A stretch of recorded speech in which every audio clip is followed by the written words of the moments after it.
బృందావనం నుంచి పెద్ది వెళ్ళిపోవడంతోనే బృందావనం మొత్తం చీకట్లు అలిమేశాయి. ఇక వీళ్ల జీవితాల్లో వెలుతురిపోయింది. కన్నా బాధ అయితే వర్ణనాతీతమనే చెప్పాలి. పెద్ది కోసం ఎంత ప్రయత్నించినా పెద్ది జాడైతే దొరకలేదు. కాకపోతే పెద్ది మనీషాకు కనిపించాడు. మనీషా పెద్దిని తిరిగి బృందావనానికి పంపించనుందా? అసలు ఈ రోజు స్టోరీలో ఏం జరిగిందో తెలుసుకోవాలనుకుంటే మాత్రం ఈ రోజు రివ్యూ పూర్తిగా చూడండి. అస్సలు మిస్ కావద్దు. లాస్ట్లోనే ట్విస్ట్ ఉంది. అది మిస్ అయ్యారంటే మాత్రం చాలా బాధపడతారు. ఇక ఈ రోజు స్టోరీలోకి వెళ్ళిపోదాం, వచ్చేయండి. ఇంటి దగ్గర కనిపించిన బన్సీకి కూడా మన హీరో చక్రి అయితే పెద్ది కనిపించడం లేదనే విషయం చెప్తాడు కదా. ఇక బన్సీ ఇంటికి వెళ్ళి తన చెల్లెలికి మాధవ ఇంట్లోంచి వెళ్ళిపోయాడని, వాళ్ళ ఇంటికి వెళ్తున్నానని, నువ్వు ఇంటి దగ్గరే ఉండు, మాధవ గారు కనుక ఇక్కడికి వస్తే నువ్వు నాకు ఫోన్ చేసి చెప్పు అని తన చెల్లెలికి చెప్పి ఇంకా అక్కడి నుంచి బయలుదేరతాడు. తర్వాత ఇక ఇంట్లో వాళ్ళందరూ బృందావనాన్ని చేరుకుంటారు. ఎక్కడ మాధవ కనిపించకపోయేసరికి మన కన్నా అయితే చాలా బాధపడుతూ ఏడుస్తూ ఉంటాడు. తర్వాత నారాయణ వచ్చి వీళ్ళని తిడతాడు. ఎద్దుల్లా ఉన్నారు, ఒక అన్నయ్యని నెలకలేకపోయారా, మీరు ఇంకా వేస్ట్ రా వెదవలు అని తిట్టి అక్కడి నుంచి వెళ్ళిపోతాడు. మన క్యాస్వాక్ అయితే చాలా కోపం వచ్చేస్తుంది, ఏంటి ఈయన ఎలా తిడుతున్నాడు అని. కానీ ఇక్కడ మహాలక్ష్మి చెప్తుంది, ఆయన తిట్టడమే కనిపించిందా, పొద్దున్నుంచి తిండి నిద్ర లేకుండా ఆయన తిరుగుతూనే ఉన్నాడు, ప్రేమ కనిపించడం లేదా అని. ఇక చక్రి అంటాడు, ఏం చేద్దాం అయితేనని. దానికి మహాలక్ష్మి, మీరు కంగారు పడినంటే చెప్తాను, పోలీసులకి కంప్లైంట్ ఇద్దామంటుంది. ఈ మాటకి వాళ్ళు చాలా కంగారు పడతారు.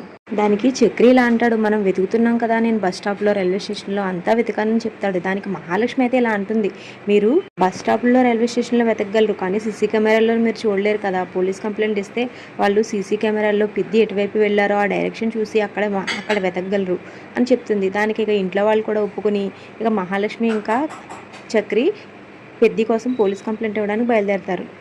మన హీరో హీరోయిన్స్ ఇద్దరు పోలీస్ స్టేషన్కి వెళ్తారు కంప్లైంట్ ఇవ్వడానికి. కానీ అక్కడ ఇన్స్పెక్టర్ మాత్రం చాలా రెక్లెస్గా ఉంటాడు. తర్వాత మాధవ గురించి డీటెయిల్స్ అడుగుతాడు. ఇంకా మన మహాలక్ష్మి ఫోటో కూడా ఇస్తుంది. అసలు ఇంట్లోంచి ఎందుకు వెళ్ళిపోయాడో అని అడుగుతాడు పోలీస్ ఆయన. దానికి పాపం మన మహాలక్ష్మి నిన్న పెళ్లి చూపులు జరిగాయి అని చెప్తుంది. దానికోసం ఇన్స్పెక్టర్ వీళ్ళని చాలా వెటకరిస్తాడు. ఏంటి అమ్మాయికి వీడు నచ్చలేదని ఇంట్లోంచి వెళ్ళిపోయాడా అని నవ్వుతాడు. మన చక్రికి మాత్రం చాలా కోపం వచ్చేస్తూ ఉంటుంది. మన చక్రిని కంట్రోల్ చేస్తూ ఉంటుంది మన మహాలక్ష్మి. ఇక జరిగిన విషయం అంతా డీటెయిల్గా చెప్తేనే నేను ఏమైనా యాక్షన్ తీసుకోగలను, లేకపోతే మీరు ఇక్కడ నుంచి వెళ్ళిపోండి అని చెప్తాడు. దానికి మన హీరోయిన్ అయితే ఇక తన కోపాన్ని కంట్రోల్ చేసుకుని మన పెద్ద ఇంట్లోంచి వెళ్ళిపోవడానికి కారణాన్ని మొత్తాన్ని వివరిస్తుంది. మాధవ రాసిన లెటర్ కూడా ఇన్స్పెక్టర్ చూపిస్తుంది మన మహాలక్ష్మి. ఆ లెటర్ చూసి చాలా హేళన చేస్తాడు. పక్కనున్న కానిస్టేబుల్తో ఈ కాలంలో కూడా ఇలాంటి పిచ్చోళ్ళు ఉన్నారు అని నవ్వుతాడు. ఇక మన హీరోకి అయితే కోపం వచ్చేస్తుంది. మీరు ఇందాకటి నుంచి చూస్తున్నాను, మీ పద్ధతి ఏమి బాగాలేస్తారంటాడు మన హీరో చక్రి. మా బాధ మీకు నవ్వులాటగా ఉందా, మీ ఇంట్లో ఎవరైనా కనిపించకుండా పోతే ఇప్పుడు మీకు తెలుస్తుంది అంటాడు చక్రి. దానికి మేము ఇలాంటి మిస్సింగ్ కేసులు రోజుకి 100 చూస్తాము అని ఇన్స్పెక్టర్ చాలా రెక్లెస్గా మాట్లాడతాడు. కంప్లైంట్ అక్కడ ఇచ్చి వెళ్ళండి, బతుకుంటే మీకు ఫోన్ చేస్తాను, వచ్చి తీసుకెళ్దురు కానీ అని. ఇక మన హీరోకి అయితే ఇక కోపం ఇంకా పీక్స్కి వెళ్ళిపోతుంది. దానికి మన చక్రి అయితే ఇలా అంటాడు, మా అన్నయ్య బ్రతికే ఉంటాడు, క్షేమంగానే ఉంటాడని చెప్పి అక్కడి నుంచి వెళ్ళిపోతాడు. ఆ కంప్లైంట్ అటు రాసి వాళ్ళు మొహాన్ని కొట్టరండి అని మన చక్రి కోపంగా బయటకు వెళ్ళిపోతాడు. తర్వాత బయటకు వచ్చిన తర్వాత పాపం మన చక్రి చాలా బాధపడతాడు. నాదే తప్పు, నా వల్లే అన్నయ్య ఇంట్లోంచి బయటకు వెళ్ళిపోయాడు, నేను అన్నయ్యని సరిగ్గా చూసుకోలేకపోయాను. అక్కడికి మీరు చెప్తానే ఉన్నారు అన్నయ్యని సరిగ్గా చూసుకోమని, నా అసమర్థత వల్ల ఈరోజు అన్నయ్య ఇంట్లోంచి వెళ్ళిపోయాడని పాపం మన చక్రి కూడా చాలా బాధపడతాడు. తర్వాత మన మహాలక్ష్మి అయితే మన హీరో గారికి ధైర్యం చెప్పి అక్కడి నుంచి తీసుకువెళ్ళిపోతుంది. ఇక వాళ్ళిద్దరూ ఇంటికి వచ్చేస్తారు. ఇంటికి వచ్చిన తర్వాత ఏం జరిగింది ఏమైంది అని అడుగుతాడు కేశవ. ఇక స్టేషన్లో జరిగిన విషయం అంతా వీళ్ళకి చెప్తే వీళ్ళు కూడా బాధపడతారని ఇక కంప్లైంట్ ఇచ్చాము, వెతుకుతామని చెప్పారు అని చెప్తారు వీళ్ళిద్దరూ. తర్వాత కన్నా పరిస్థితి చూసి మన హీరో అయితే నువ్వు ధైర్యంగా ఉండు, అన్నయ్య వస్తాడని చెప్తాడు. కానీ కన్నా ఇక్కడే ఒక షాక్ ఇస్తాడు వీళ్ళందరికీ. మనల్ని వద్దనుకుని వెళ్ళిపోయాడు కదా, సరే పోనీ మనం వద్దనుకున్న వాడికి మనం కూడా వద్దు అని ఇక తన మనసులో బాధని ఈ రకంగా బయటపెడతాడు. ఇక మన చక్రి అయితే లాగి గొప్ప పైన ఒకటి కొడతాడు. ఏం మాట్లాడుతున్నావు, అర్థమవుతుందా నీకు, నీ మనసులో ఏముంది, నీ నోట్లోంచి ఏమొస్తున్నాయి, నిన్ను ఇలాగే వదిలేస్తే రేపటి నుంచి పిచ్చోళ్ళ రోడ్లపై తిరుగుతావు అని ఇక మన కన్నాను కూడా తిట్టేస్తాడు చక్రి. మనసులో బాధని ఎలా బయట పెట్టాలో తెలియక మాట్లాడుతున్న కన్నా మాటల్ని చాలా చక్కగా అర్థం చేసుకుంటాడు మన హీరో గారు. తర్వాత బృందావనానికి గాయత్రి వాళ్ళ అమ్మ ఇంకా గాయత్రి వాళ్ళ మావయ్య, అదేనండి చిన్నమావయ్య, వీళ్ళిద్దరూ వస్తారు. గుమ్మంలోనే వీళ్ళిద్దరిని చూసిన మన నారాయణ అయితే, ఓ వచ్చారా, నవ్విపోవడానికి ఇంత ఆలస్యమైందే, ఇప్పటికే మీరు రావాలి అని వాళ్ళతో మాట్లాడతాడు. కానీ వాళ్ళు, మేము ఈ ఇంట్లో గౌరవం అనేది ఎవరిపైనైనా ఉండుంటే ఈ ఇంట్లో పెద్దడి మీదే ఉంది, వాడే ఇలా వెళ్ళిపోతుంటే నువ్వేం చేస్తున్నావు, బయటనే ఉంటావు కదా అని ఇక నారాయణ తిడతారు. తర్వాత వీళ్ళిద్దరూ లోపలికి వస్తారు. గాయత్రి వాళ్ళ అమ్మ అడుగుతుంది, వీళ్ళు ఏమైనా అన్నారా లేకపోతే నారాయణ ఏమైనా అన్నాడా వాడిని అని. దానికి వీళ్ళు మేమేమీ అనలేదని ఇక సిద్ధాంత్ చెప్పిన మాటల్ని గాయత్రి వాళ్ళ అమ్మకు చెప్తారు. పెద్ది రాసి వదిలిసి పెట్టిన లెటర్ని కూడా వాళ్ళకి చూపిస్తాడు. వాళ్ళు ఎవడలా చెప్పింది సిద్ధాంతి, వాడి మొహం చూసే ఒక క్షణం నేను ఆగిపోయి ఉంటే గాయత్రితో వాడి పెళ్లి ఎప్పుడో జరిగిపోయి ఉండేది. ఇదంతా అబద్ధమని చెప్తుంది. తర్వాత వీళ్ళందరికీ ధైర్యం చెప్పి ఇంటి నుంచి బయలుదేరతారు. తర్వాత మాధవని చూపిస్తారు. మాధవ ఒక ఊరిలో కూర్చుని తన తమ్ముళ్ళ కోసం ఆలోచిస్తూ బాధపడుతూ ఉంటాడు. సరిగ్గా అదే సమయానికి అక్కడికి మనీషా వస్తుంది. మనీషా వచ్చి ఆ దేవుడికి దండం పెట్టుకుని అక్కడి నుంచి బయలుదేరుతుంది.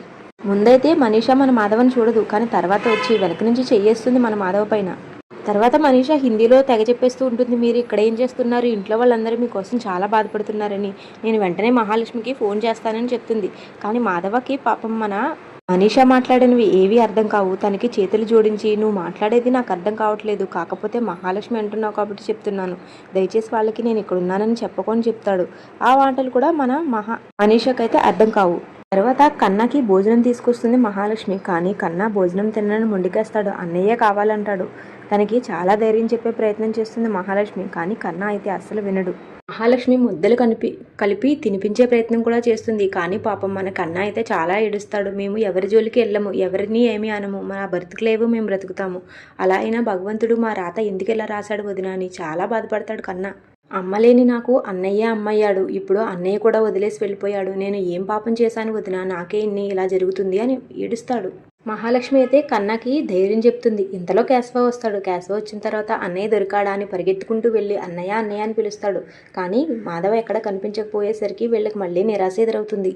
తర్వాత బన్సీ వాళ్ళ ఇంటికి తిరిగి వచ్చేస్తాడు. బన్సీ తన చెల్లెలతో చెప్తాడు మాధవ భయ్య ఎక్కడా కనిపించలేదని. ఇక తన చెల్లెలైతే మాధవ అని పిలుస్తుంది. మాధవ గారు మీరెక్కడున్నారేంటి, మీరు ఇక్కడే ఉన్నారా, తమ్ముళ్ళందరూ చాలా బాధపడుతున్నారు అన్నయ్య, నేను ఇప్పుడే మీ వాళ్ళకి ఫోన్ చేసి చెప్తానంటాడు. కానీ మన పెద్ద అయితే, నువ్వు వాళ్ళకి చెప్పావంటే నేను ఇక్కడి నుంచి వెళ్ళిపోతాను, వాళ్ళ సంతోషాలకి నేను అడ్డుగా ఉన్నప్పుడు నేను వాళ్ళతో ఉండాలనుకోవడం నా స్వార్థం అవుతుంది, కాబట్టి నువ్వు వాళ్ళకి చెప్పొద్దు అని చెప్తాడు. ఇక ఇంట్లో నుంచి బయటికి వెళ్ళిపోతాడేమన్న భయంతో బన్సీ కూడా ఇక ఆ విషయాన్ని చెప్పడు.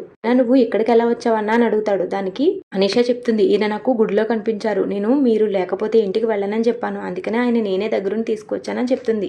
ఇక అలా ఈ రోజు ఎపిసోడ్ అయిపోతుంది. రేపటి ఎపిసోడ్లో బన్సీ వాళ్ళ దగ్గరే మాధవ్ ఉన్నాడన్న విషయం మహాలక్ష్మి వాళ్ళు కనిపెట్టేశారు. ఇక పెద్ద అక్కడ ఉండబోతున్నాడా, అక్కడి నుంచి కూడా వెళ్ళిపోబోతున్నాడో చూడాలి. మరి మన మహాలక్ష్మి అయితే ఫోన్ చేసింది బన్సీకి. కానీ బన్సీ ఫోన్ లిఫ్ట్ చేయగానే మాధవ్ భయ్య ఇక్కడ లేరు అని చెప్పాడు. ఆ మాటకే వీళ్ళకి అనుమానం వస్తుంది, నేను అడగకముందే లేరు అని చెప్పారు ఏంటి అని. ఇక తర్వాత మన చక్రి అయితే బన్సీ వాళ్ళ ఇంటికి బయలుదేరతాడు. మన పెద్దకి కూడా అర్థమవుతుంది వాళ్ళకి నేను ఇక్కడే ఉన్నానని అనుమానం వచ్చింది అని.